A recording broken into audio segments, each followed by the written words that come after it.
few people speaking now. Very first, someone's been really helpful to us as far as getting all this rolling. Amy Cohen from the mayor's office. Amy, are you available? You around?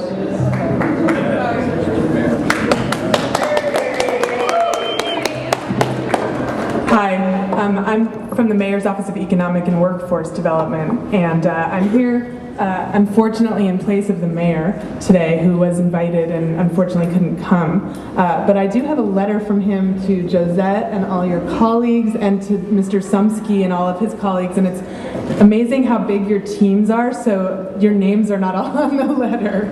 But I just wanted to say, I'm also here on behalf of probably more than a half dozen city staff who've all gotten behind this concept and gotten really excited and contributed everything that they could. We have grants for the arts, the Community Challenge Grant Program, DPW, and the Tenderloin Police Station. I mean, we have department heads who are so excited about this, and it's for a couple of reasons. I manage a 9-neighborhood commercial district revitalization program, and Taylor Street is one of the 9 neighborhoods. And one of the reasons that the city has spent a lot of time on this neighborhood is because the mayor has a personal interest here. And I think we all do. You know, Original Joe's was a pretty high-profile place that, you know, tons and tons of people miss. The Golden Gate Theater, you know, exists but isn't living up to its full potential. You know, the Warfield is great. There's like some real institutions here, but there's a lot of work that needs to be done. And we're just so excited that there's people out here like Josette and all of the colleagues with all the businesses that are going in, and Mr. Sumsky and all of his associates, because you know, it takes a lot of risk and a lot of leaps of faith to do what these guys are doing. And that's what it's going to take to turn this area around. And I don't know if people saw the paper. We had an article in the paper this morning, which was really nice. But I was quoted as saying something like, oh, you know, it's only 3 blocks. I think it's really doable. And I mean, I do, but I don't want that taken lightly. I don't want people to think that we think this is going to be easy. And I know it took a lot of time to just get to this place that you are right here today, and it's going to take a lot of time to get everything open and up and running. And the city is here to do everything that we can, muster all the resources and help that we can to help you guys get off the ground, and to help everyone else on this street realize their vision, because there's a lot of people who have inspiring ideas and plans that are really in the works here. So I just wanted to thank you and wish you best of luck. And I now wanted to introduce Terrence Allen, who's part of North of Market Neighborhood Improvement Corporation. They run the Tenderloin Economic Development Project, and they are, I think, kind of responsible for making the match that has led us here today. Hi, everybody. How's this? Is that good? Okay, so the change in the neighborhood does not start from the city hall. It does not start from the bureaucracy. It does not start from the mayor. It starts from you all. And one of the things that I know by sitting on the Entertainment Commission, by most recently helping to author and pass with an 11-0 vote at the board, a policy that's called the Music and Culture Sustainability Policy. San Francisco has never had a law that says to every department and every bureaucracy, from the police department to the fire department to the building department, you must respect and support cultural, economic, and spaces like this, so that the fragile ecosystem that I know, looking around this room, everybody in this room moved to San Francisco because of that ecosystem. We didn't move here because of the Golden Gate Bridge. We didn't move here because we can become rich.commies. We moved here because of the culture that things like Beta Breakers represents and everything else represents. So, when we are in an economic downturn like this, we have the power.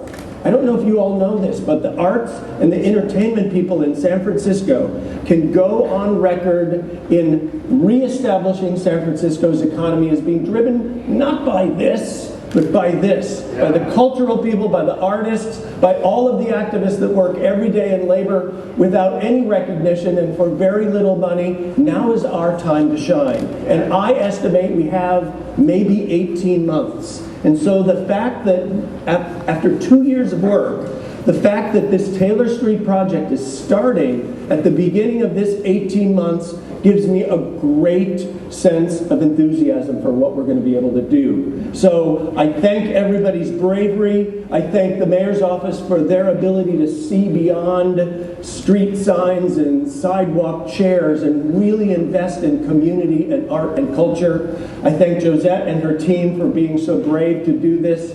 Jack Sumsky, as the owner of this building, for taking the big leap of faith to go from the normal liquor store, porn theater, and whatever that pay the rent to something like this. All of those people have had to come together surrounding this one idea to make it happen, and I thank you more than anyone, because you're going to be what makes this all work. So welcome, thank you, Josette, and we can't say enough. Welcome to the neighborhood.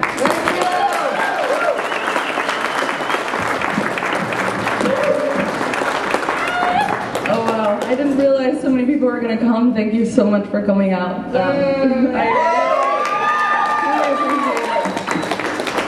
Again, my name is Josette, and I'm the founder of Gray Area Gallery and now Executive Director of Gray Area Foundation for the Arts.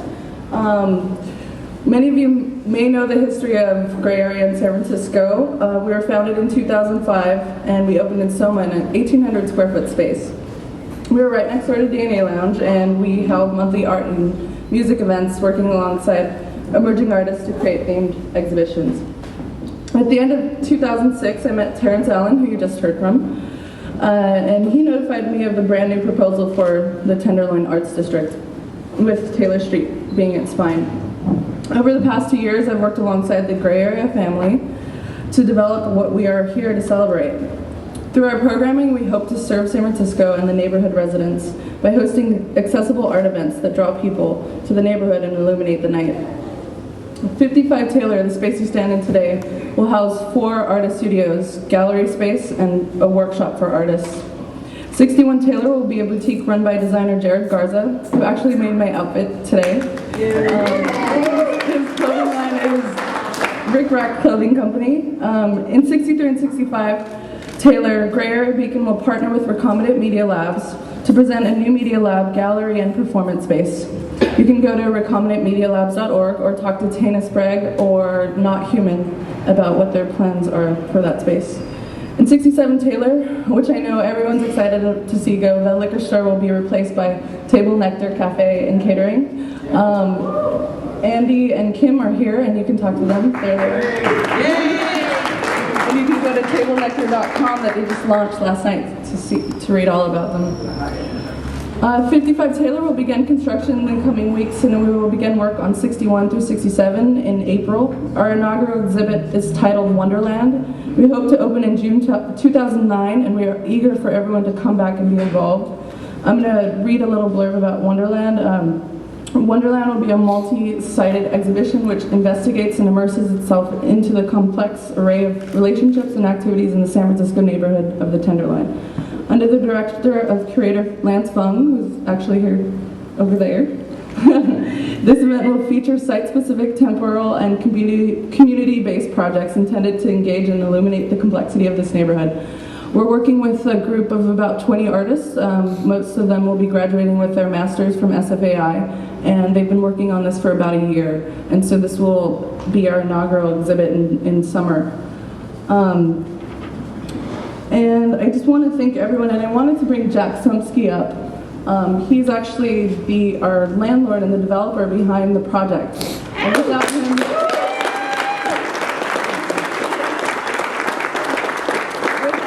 none of this would be happening. So I want to definitely honor him today and thank him and everyone at Davis Realty, including Perry, Teamworks Construction, everyone at Nomnic, especially Terrence Allen for getting me involved in this.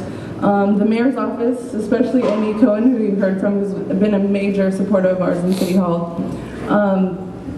The whole Gray Area family. everyone who's donated their time over the past 3 years, everyone who's lifted a nail, everyone who has done, you know what you've done. Thank you guys so much, I appreciate it. And I'm excited to get everything kicked off.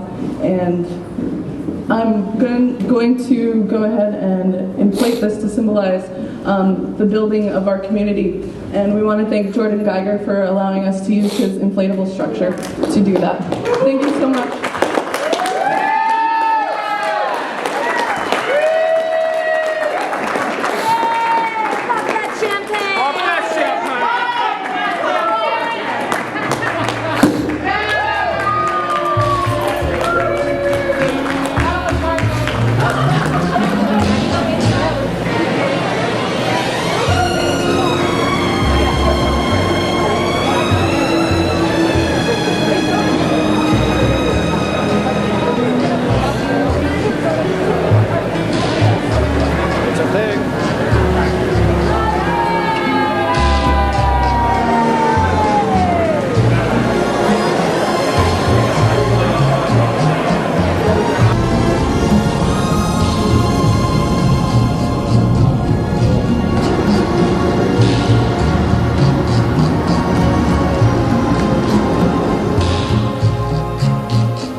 Take off your bathrobe, please. You never say that as if you meant it.